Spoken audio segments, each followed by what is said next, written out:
أعوذ بالله من الشيطان الرجيم. بسم الله الرحمن الرحيم. الحمد لله رب العالمين، بارئ الخلائق أجمعين، باعث الأنبياء والمرسلين، ثم الصلاة والسلام على خير خلقه العبد المؤيد والرسول المسدد، حبيب إله العالمين أبي القاسم المصطفى محمد.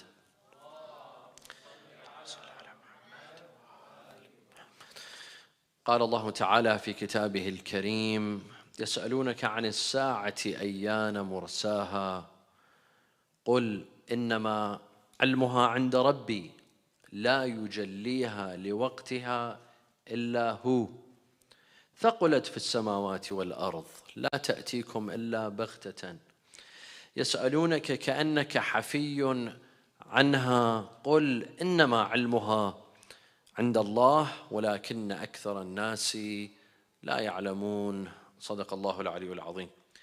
They ask you concerning the hour.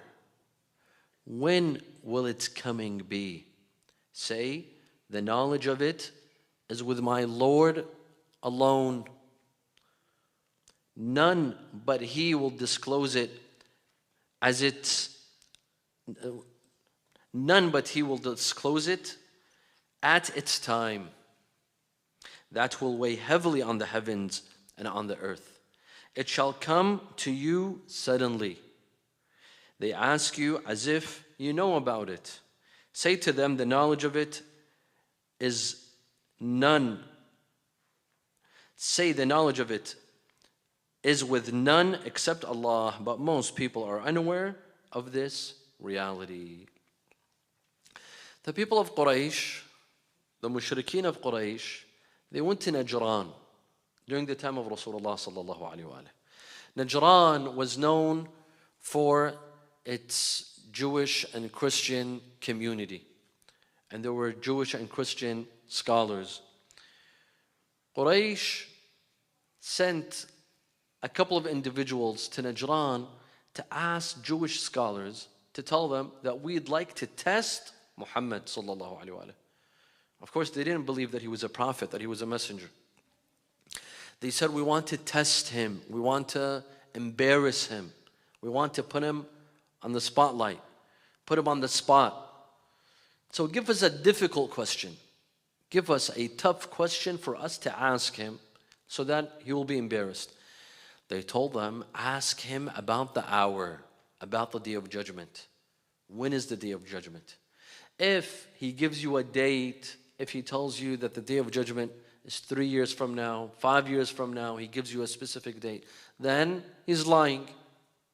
And you'll be able to embarrass him that way, because no other prophet before him had given a date to Yawm al-Qiyamah, to the day of judgment. But if he tells you that he doesn't know, then he's telling the truth. So they came and they asked Rasulullah sallallahu alaihi wasallam, يَسْأَلُونَكَ عَنِ السَّاعَةِ. They ask you about the hour. Allah subhanahu wa ta'ala tells them, أَيَّانَ مُرْسَاهَا قُلْ عِلْمُهَا عِنْدَ رَبِّي. Tell them that the knowledge of the hour is with Allah Azza wa Jal. The verse says, يَسْأَلُونَكَ عَنِ السَّاعَةِ. They ask you about the hour. Which hour? It was common knowledge during the time of the revelation of this verse that Allah subhanahu wa ta'ala, the Quran, was referring to a specific hour. The hour of judgment, the hour of reckoning, the hour of coming back to life after death. That specific hour. This hour that previous religions spoke about and preached about, all other messengers of Allah came and told people the hour, the most important hour in the lives of human beings, the hour that they will come back to life. Hence, the Quran didn't need to explain, nor did Rasulullah sallallahu alaihi wasallam need any explanation. As soon as they asked him about the hour, he knew which hour they were speaking about, the day of judgment. يَسْأَلُونَكَ عَنِ السَّاعَةِ أَيَّانَ مُرْسَاهَا. Ayyana is a question of when. It means when. In Arabic, you can ask about time by saying mata, or you could say aina. Ayyana. Ayyana, when? Mursa. Ayyana mursaha. Mursaha comes from the word irsa. Irsa, something that happens, something that occurs, something that is well established. Something that is well established. That is why we say jibalun rasiyat. Mountains that are established. Jibalun rasiyat. Ayyana mursaha. When will the hour occur? When will it fall? When will it be established? When will it come for sure? Ayyana mursaha. Allah subhanahu wa ta'ala tells him, Qul, as we saw in the previous nights, from the first night that I arrived till now, in every question that Rasulullah sallallahu alaihi wasallam received, there was an answer. No question was ignored. None of the questions that Rasulullah received, Rasulullah ignored it. He gave a blind eye. He pretended he didn't hear. He didn't listen to the question. No, he answered every single question. Qul, say, innama ilmuha inda rabbi. Say that the knowledge of the hour is only with Allah Azza wa Jal. Innama, in the Arabic language, when you want to limit, when you want to say only, you use the word innama. We see in Ayat al-Tatir, for example, innama yuridu Allah liyudhiba ankum rijsa ahli. Surely, or only, Allah wishes to purify you only. طيب. Innama ilmuha, the knowledge of the hour, ilmuha, عند ربي. It is only with Allah Azza wa Jal. He's the only one that has knowledge of the hour of the Day of Judgment. No one else knows. Not the prophets, starting from Adam to Ibrahim to Nuh to Musa, Isa, وخاتم الأنبياء Muhammad. اللهم صل على محمد.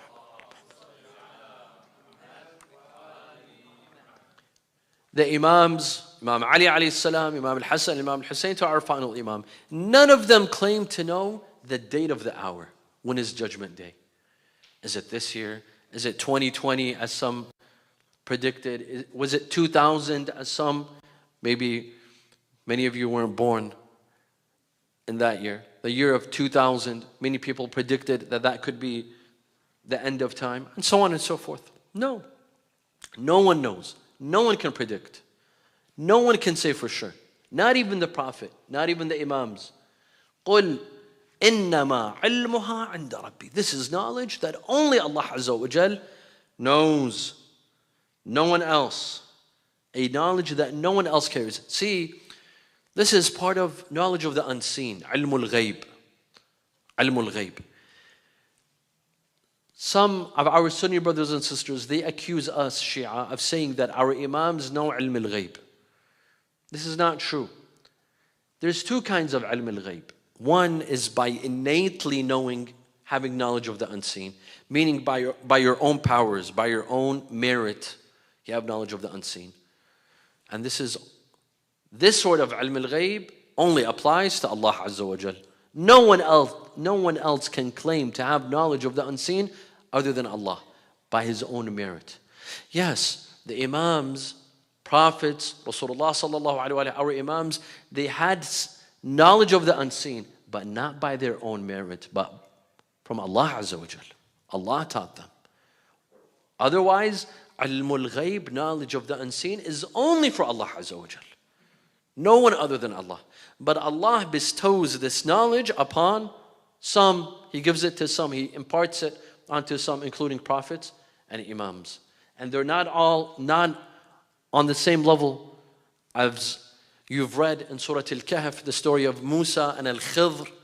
Al-Khidr, who was not a prophet, carried more knowledge than Musa alayhi salam. So even knowledge doesn't, just being a prophet doesn't mean that you know more than others. You could not be a prophet and still carry sometimes more knowledge than a prophet, as we see in the story of Al-Khidr and Musa. طيب.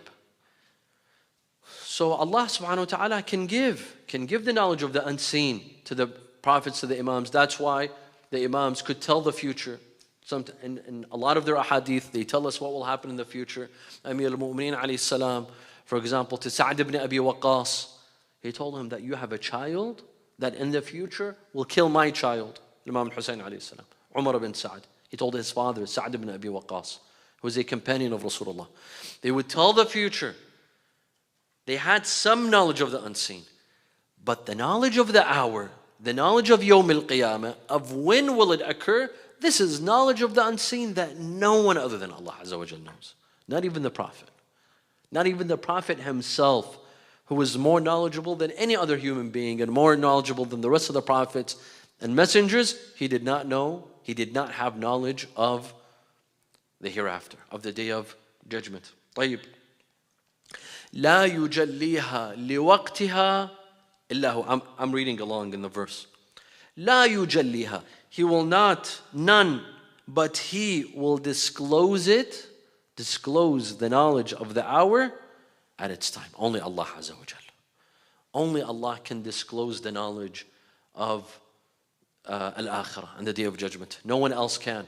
No one else can reveal the secret knowledge. No matter how much you insist on Rasulullah or the Imams, they can't tell you. It's not that they can't. It's not that they have the knowledge but they can't tell you. They've been forbidden to give you. No. They don't have that knowledge. They do not have the knowledge of the day of judgment. Only Allah Azza wa Jal can disclose its knowledge. And then the verse says, ثَقُلَتْ فِي السَّمَاوَاتِ وَالْأَرْضِ. It will weigh heavily on the heavens and on earth. What will weigh heavily on the earth and on the skies? Here, Mufassirun have a couple of theories and a couple of possibilities. One possibility, for example, Sayyid al-Allama Tabatabai in Tafsir al-Mizan, he says the day of judgment could weigh heavily, it weighs heavily on the sky and on the earth, or its knowledge weighs heavily on the sky and on the earth. It may weigh heavily on the sky and the earth because of the events that will take place on the day of judgment, the natural disasters that will take place on the day of judgment, from earthquakes. إذا زلزلت الأرض زلزالها وأخرجت الأرض أثقالها وقال الإنسان ما لها يومئذ تحدث أخبارها. So on the day of judgment there will be an earthquake. There will be mountains will be destroyed. We'll talk about mountains tomorrow. يسألونك عن الجبال. One of the questions that Rasulullah was asked, they will ask you about the mountains on the day of judgment. What will happen to them? Mountains will be destroyed. Oceans will have tsunamis. When there's an earthquake, what causes tsunamis? Earthquakes. So there'll be tsunamis. Planets will crash into each other. We believe that planets will crash into each other. The sun's light will turn off. So many natural phenomena. So many incredible, fearful things that will happen on the day of judgment. It weighs heavily on the earth and on the sky. It's a day like no other. It's something that we cannot comprehend. Hollywood, no matter what sort of movie, all the crazy type of movies that they make, but they cannot depict the day of judgment. No matter what sort of movie they come up with, sci-fi movies, science fiction, but still they cannot depict the day of judgment. It's things, the qualities, the characteristics that are mentioned in the Quran, we can't even imagine. We can't even imagine what happens. ثقلت في السماوات والأرض. إذا الشمس كورت وإذا النجوم انكدرت وإذا الجبال سيرت. The Quran spends so many verses just telling us what will happen on the day of judgment. The natural disasters that will happen on the day of judgment. And then Sayyid al-Allama al-Tabatabai, the author of Tafsir al-Mizan, he says, or the knowledge of the day of judgment weighs heavily on the sky and on earth. That's why no one knows. That's why Allah Azza wa Jal does not tell anyone of the day of judgment, because that knowledge is something too much to bear. It lies heavily. It weighs heavily. No one can handle this knowledge. Not a prophet, not an imam, not a messenger. No one. Not the skies, not the earth. This knowledge is kept secret because no one can handle it. This is one view. Al-Sheikh Nasr Makarim al-Shirazi, on the other hand, the author of Tafsir al-Amthal, he says, no, the verse is talking about Yawm al-Qiyamah itself, not the knowledge of Yawm al-Qiyamah. The day of judgment itself, it lies heavily on the earth and on the skies. It's a day like none other. You see, my dear friends, have any of you witnessed an earthquake? I have. I lived in California. I've witnessed several earthquakes. And earthquakes, it could be a small earthquake, like number 3 on the Richter scale, or it could be a 6, it could be a 9. On any rate, earthquakes are scary. If you witness an earthquake, you feel the ground shaking underneath you. You feel like everything on your head is gonna collapse. The roof on top of your head is gonna collapse. This is one. Put this aside. How about hurricanes? Has anyone witnessed a hurricane? I have. In Florida, during the month of Ramadan, incidentally, I was once invited in the month of Ramadan, and we were hit in Miami with a very, very strong hurricane, to the point that we lost power for about 5-6 days. No power, no gas, no electricity. It was crazy. And the 6-7 hours that the hurricane was happening, I felt trees were about to be lifted out of the ground. Very, very scary. Have anyone witnessed a tsunami? I haven't. This one I haven't. Alhamdulillah. Not yet. But from what I hear, it's scary. It's scary for an ocean to come in.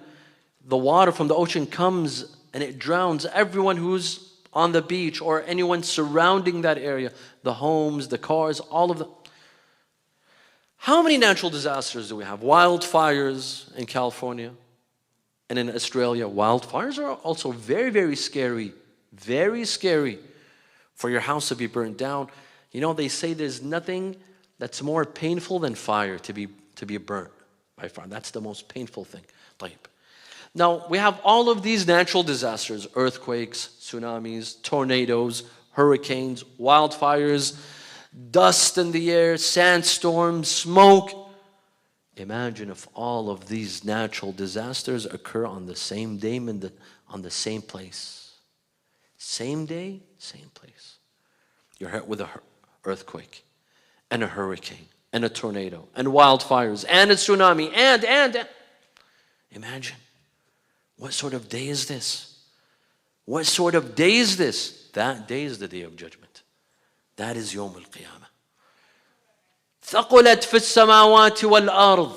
It weighs heavily on the sky and on the earth.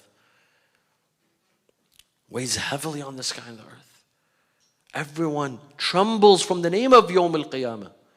It's something that our prophets from Adam until Rasulullah, they've been warning us, they've been telling us about the day of judgment. Weighs heavily. طيب. So Sheikh Nasr Makarim Shirazi, he says it's not the knowledge of the day of judgment that weighs heavily, because if it was the knowledge of the day of judgment that weighs heavily, the verse should have said ثَقُلَ عِلْمُهَا فِي السَّمَاوَاتِ وَالْأَرْضِ. But the verse doesn't say that. It says ثَقُلَتْ فِي السَّمَاوَاتِ وَالْأَرْضِ. The day of judgment itself, it weighs heavily on the sky and on the earth. طيب. And then the verse says لَا تَأْتِيكُمْ إِلَّا بَغْتَةً. And it shall come to you suddenly. What does suddenly mean? It means without warnings, without a text message, without an email, without a phone call. All of a sudden, it's Yawm al-Qiyamah. When there's natural disasters, we receive warnings. The forecast tells us that in the next week, on the weekend, and 10 days from now, the weather is going to become very bad, and a hurricane is going to hit. A tornado is going to hit. Some natural disasters are predicted. They tell you ahead of time so that you could be prepared. You go and buy food, drinks, toilet paper, whatever it is that people go and buy during natural disasters. You go and you stock up in preparation for a natural disaster. But this natural disaster, there's no prior warning. No one tells us. The forecast Can't tell us. You won't hear it on the news. The New York Times won't report it. You won't read a tweet about it on Twitter. Nothing. لا تأتيكم إلا بغتة. بغتة means a surprise, but a negative surprise. بغتة is something that when something occurs suddenly and you're in shock, but it's a negative. It's something negative where you're in a major shock, right? Why, my dear friends? Why couldn't Allah Azza wa Jal tell us in the Quran that the Day of Judgment, for example, is in the year 2030, 2040, 2050, although I might say 2024, especially if you know who runs for president again. That could be the Day of Judgment, or it might as well, right? Why couldn't Allah Azza wa Jal just tell us the date? This year, this month, this hour, this time is going to be the Day of Judgment. Why not? You know why? Because if we all knew when the Day of Judgment was, we'd kick back, relax, we'd do whatever we want, and then a month before, a week before, we'd start preparing. It's like lazy students. Lazy students, when they're told when the exam is, they're told, for example, on May 27th, you have an exam. They kick back and they relax. They don't do anything until May 24th, May 25th, 2 days, 3 days before the exam, they start cramming, they start memorizing, they start doing the assignments, they start preparing for the test. Doesn't work that way. Allah subhanahu wa ta'ala has hidden the knowledge of Yawm al-Qiyamah so that we will always be ready. Always be ready. Expect Yawm al-Qiyamah at any moment, at any time, at any second. Be prepared. Be prepared, not in that we wear hats and helmets so that nothing falls on her. No, be prepared in our a'mal, in our deeds, and in what we have to offer in the next life, so that at any moment we're told to leave, khalas. It's like you're coming to the MYC and you have a friend picking you up and the friend told you don't be late. You put on your clothing, you sit, and you're ready so that as soon as he calls you and tells you come outside, you get up and you leave. That's how prepared we should be. To the moment that as soon as we hear of Yawm al-Qiyamah, khalas, we're ready. We're not shocked. We don't start panicking. Oh my God, I'm not ready. I haven't done anything. My salah, my fasting, my hajj, my khums, my zakat. No. We'll be ready. It's like a supervisor at a company. If you have a company and you have 100 employees and there's 3 shifts and you want to check up on your employees, do you give them a call before checking about them? What do? You surprise them. Surprise them. You go at a time when they least expect it. And then when you go, you find an employee sleeping or texting or watching a movie on Netflix and so on and so forth. You catch them red-handed. You don't give them a prior warning. A good boss doesn't give a prior warning to his employees. If he wants to run a company professionally, he doesn't give prior warnings. He'll check up on them at any moment, at any time, in the middle of the night. This is how the Day of Judgment will be. It comes at any moment when we least expect it. And then the verse says, يَسْأَلُونَكَ كَأَنَّكَ حَفِيٌّ عَنْهَا. They ask you as if you know about it. But you don't know about it. Rasulullah didn't know about Yawm al-Qiyamah. He knows that it will happen. He knows what will happen, but he doesn't know when will it happen. يَسْأَلُونَكَ كَأَنَّكَ حَفِيٌّ عَنْهَا. It seems, according to some mufassirin, that they kept on insisting. They kept on insisting on Rasulullah. Tell us, you know when is the day of judgment. Tell us. Rasulullah. The more they insisted, the more Rasulullah sallallahu alayhi wa sallam would give the same exact answer. He would say, I don't know. I don't know when the Day of Judgment is. I don't know when it will happen. But they kept on insisting. And we have lots of verses. This is not the only verse where Allah says, يَسْأَلُونَكَ عَنِ السَّاعَةِ. There's another verse, يَسْأَلُونَكَ عَنِ السَّاعَةِ. And another verse in Juz' Amma. Again, Rasulullah sallallahu alaihi wasallam says, I don't know. It was a question that Rasulullah would receive all the time. When is the Day of Judgment? When will it occur? And every time they would receive the same exact answer. I don't know. قُلْ, say to them again, قُلْ إِنَّمَا عِلْمُهَا عِنْدَ اللَّهِ. Its knowledge is with Allah Azza wa Jal. I cannot tell you. If you repeat the question 100 times, you'll receive the same exact answer from me. I don't know. And all the previous prophets would answer the same way. They would say, we don't know. But be prepared. All we know is that we should be prepared at any moment, at any time. Yawm al-Qiyamah could occur. You see, my dear friends, this is a recurring theme in Islam. Some things are hidden for a purpose, for a reason. There's a wisdom behind it. For example, Laylatul Qadr, for those of you that were here on the night of the eve of the 23rd, I mentioned this. Why don't we know exactly when Laylatul Qadr is? Why is it between the eve of the 19th or the 21st or the 23rd or the 25th or the 27th, as our Sunni brothers and sisters believe tonight to be Laylatul Qadr? Why is it that we don't know? I mentioned before that if we knew when was Laylatul Qadr, we'd abandon worship and praying and supplicating, and we'd only concentrate on one night. But Allah subhanahu wa ta'ala wants us to worship in all of these given nights. You know, when you care about someone, you go way out. Let me give you an example. You're a father, and you have children. You have a young boy. I'll give from a personal experience. You have a 2-3-year-old boy that wants a toy. You're traveling, you're on a journey, or you go to a supermarket and you know that your child wants a toy, but you don't know which toy he wants. You know he likes action figures, superheroes, but who, you don't know. Does he want an action, a superhero of Batman or Superman or Spider-Man or any of these, but you don't know. But if you love the child, you'll get what?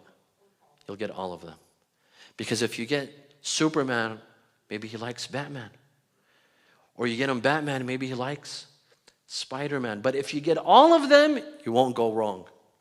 You won't go wrong. You'll make sure that your child will get the favorite toy. If we love Allah Azza wa Jal, we'd worship all of these nights. And we'd be prepared all the time. If we truly love Allah Azza wa Jal. If we have that connection. And if we want to be safe. Let me read you this hadith, a very beautiful hadith by Imam Ali alayhi salam. He says, إن الله تبارك وتعالى أخفى أربعة في أربعة. Allah has hidden 4 things in 4 things. أخفى رضاه في طاعته فلا تستصغرن شيئا من طاعته. Allah subhanahu wa ta'ala has hidden His satisfaction in the acts of devotion and worship. Do you guys remember a game show called The Price is Right? It was from the 90s. I don't know. Is it still going on now? You'd have to guess. Is it behind this door? Or is it behind that door? Or is it behind this door? Allah subhanahu wa ta'ala says, I've hidden my satisfaction in one of my acts of devotion. It's either salah, or fasting, or hajj, or sadaqah. One of them, if you do them, you've gained my satisfaction. But which one is it? We don't know. That is why He says, فَلَا تَسْتَصْغِرَنَّ شَيْئًا مِنْ طَاعَتِهِ فَرُبَّمَا وَافَقَ رِضَاهُ وَأَنْتَ لَا تَعْلَمُ. Don't take any acts of devotion lightly, but because you might take it lightly and it ends up being what satisfies Allah. And then He says, وَأَنَّ اللَّهَ أَخْفَى صَخَطَهُ فِي مَعْصِيَتِهِ فَلَا تَسْتَصْغِرَنَّ شَيْئًا مِنْ مَعْصِيَتِهِ. Allah has hidden His dissatisfaction and His anger in one of the sins, in one of the acts of sins. It could be drinking. It could be stealing. It could be backbiting. It could be listening to music. We don't know which one will anger Allah, but surely one of them will anger Allah. That's why don't take any of them lightly. And then, وَإِنَّ اللَّهَ أَخْفَى إِجَابَتَهُ فِي دَعْوَتِهِ فَلَا تَسْتَصْغِرَنَّ شَيْئًا مِنْ دُعَائِهِ. Allah has hidden His answer in some of the du'as. Some of the du'as. Which one is it? Is it du'a kumail? Is it dua al-iftitah? Is it the dua after Salat al-Fajr? Or is it the dua after Salat al-Maghrib? It's in one of these du'as that Allah will answer us. But which one? He didn't tell us. So that we take all of them seriously. And we don't take any of them lightly. And then finally, وَإِنَّ اللَّهَ أَخْفَى وَلِيَّهُ فِي عِبَادِهِ فَلَا تَسْتَصْغِرَنَّ أَحَدًا عَبْدًا مِنْ عَبِيدِ اللَّهِ. And Allah has hidden His friends amongst His servants. Amongst His servants. So don't disrespect anyone. Don't take anyone lightly. Don't hurt anyone's feelings from Allah's servants, from Allah's creation, because perhaps you have offended Allah's friend. وَلِي مِنْ أَوْلِيَاءِ اللَّهِ. So this is a recurring thing that Allah subhanahu wa ta'ala has hidden some things and some other things. And it's our job to go and look for it. Sallu ala Muhammad wa ala Muhammad. And then finally the verse says, وَلَكِنَّ أَكْثَرَ النَّاسِ لَا يَعْلَمُونَ. But most people are unaware of this reality. Unaware of which reality? Either unaware of the Day of Judgment. We forget about the Day of Judgment. Or we are unaware that no one knows of its knowledge. At the end of the day, human beings are unaware. To conclude, my dear friends, just a couple of points. Yawm al-Qiyamah is mentioned in the Quran many, many times. At least 115 times. If not 150 times. And it has various names. Yawm al-Qiyamah has various names. One time the Quran calls it Yawm al-Qiyamah, the day of standing. Why is it called Yawm al-Qiyamah? Because we shall rise and stand from our graves. This is one. Another, as-sa'ah, as we saw in this verse. يَسْأَلُونَكَ عَنِ السَّاعَةِ. They ask you about the hour. It's called the hour. Another name of Yawm al-Qiyamah, Yawm al-Taghabun. And we have a chapter called Surah At-Taghabun. What is At-Taghabun? At-Taghabun is loss and gain. Loss and gain. According to some translators, At-Taghabun means loss and gain. It is a day when we will lose some and we will gain some. Another name for Yawm al-Qiyamah is Yawm al-Talaq. Yawm al-Talaq. رفيع الدرجات ذو العرش يلقي الروح من أمره على من يشاء من عباده لينذر يوم التلاق. Yawm al-Talaq means the day of meeting. Talaq. In Arabic we say talaqi, laqitu fulan. At-talaq, the day of meeting.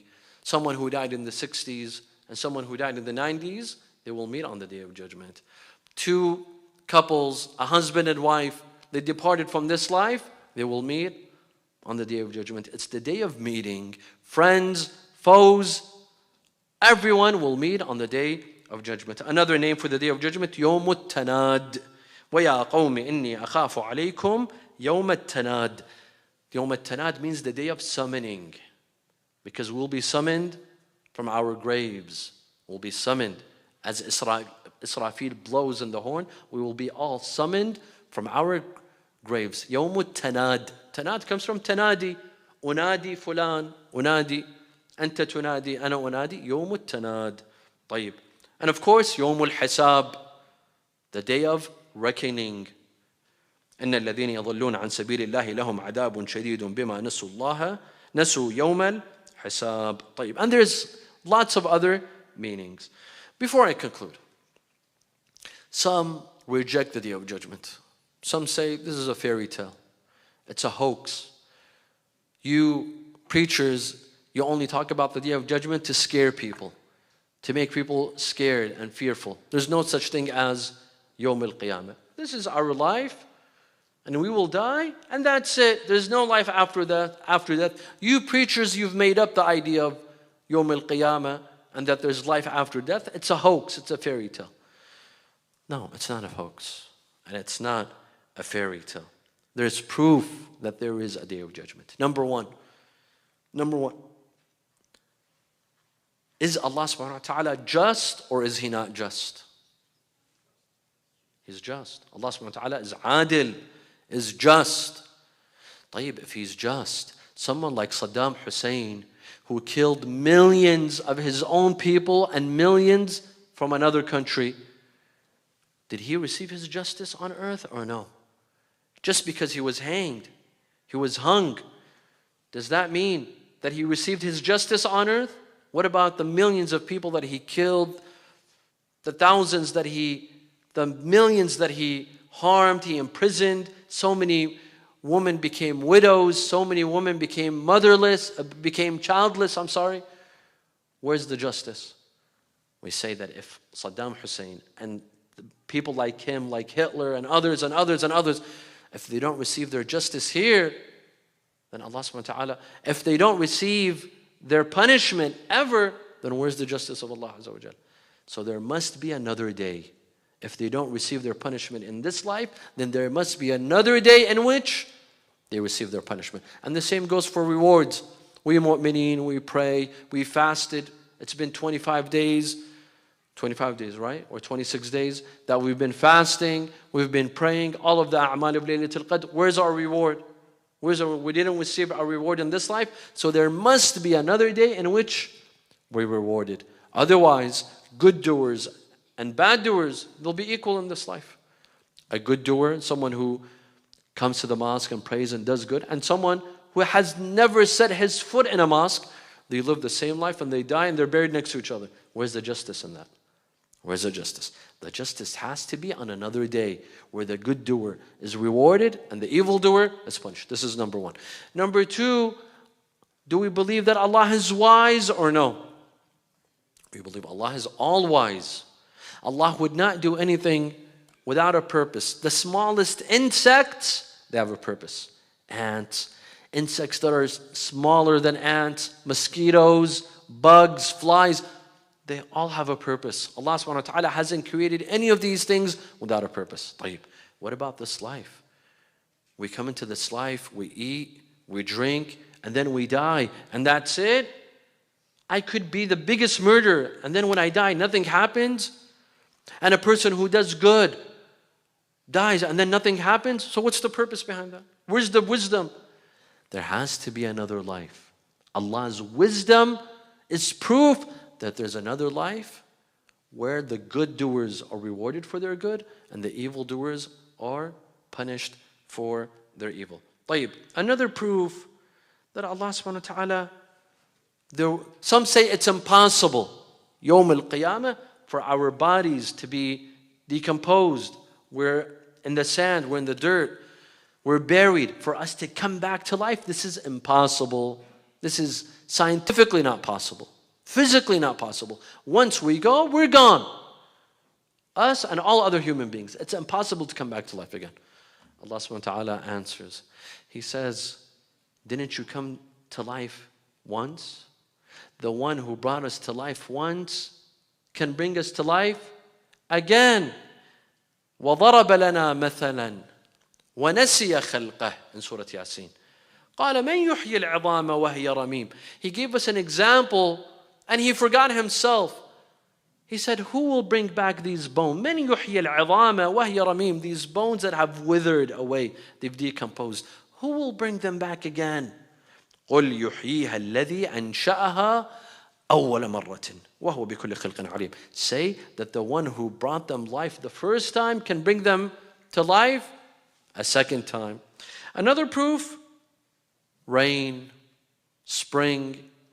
You know, when the spring comes, spring is people's most favorite season. When spring comes, these dead trees, dead plants and flowers, they come back to life. Every year, Allah reminds us of the Day of Judgment, that He can bring back the dead. You see a tree, you say, subhanAllah, this tree, will it ever come back to life? It's lost all of its leaves, all of its fruits. It's dead, it's dead. How can this tree come back to life? But you see in every spring, the tree comes back to life. The plants come back to life. Fruits come back to life. And you see this tree carries fruits. It carries because of rain, because of the spring. Allah says that the same way that I have spring every year, when these plants and trees come back to life, you shall come back to life. And the next, فَأَنزَلْنَا بِهِ الْمَاءَ. Allah says we brought down rain. فَأَخْرَجْنَا بِهِ مِنْ كُلِّ الثَّمَرَاتِ كَذَلِكَ نُخْرِجُ الْمَوْتَى لَعَلَّكُمْ تَذَكَّرُونَ. The same way that we bring down rain and we let these plants and trees come back to life, so too we will bring back the dead to life again. أسأل الله عز وجل, I ask Allah subhanahu wa ta'ala to prepare us for that day, so that we may be prepared in our deeds and our actions. We may be prepared for that very difficult day, inshallah. اللهم إني أسألك أن تجعل فيما تقضي وتقدر من الأمر المحتوم في الأمر الحكيم، من القضاء الذي لا يرد ولا يبدل، أن تكتبني من حجاج بيتك الحرام المبرور حجهم، المشكور سعيهم، المغفور ذنوبهم، المكفر عنهم سيئاتهم، وأن تجعل فيما تقضي وتقدر أن تطيل عمري في خير وعافية، وتوسع في رزقي، وتجعلني ممن تنتصر به لدينك ولا تستبدل بي غيري. أعوذ بجلال وجهك الكريم أن ينقضي عني شهر رمضان، أو يطلع الفجر من ليلتي هذه ولك قبلي تبعة أو ذنب تعذبني عليه.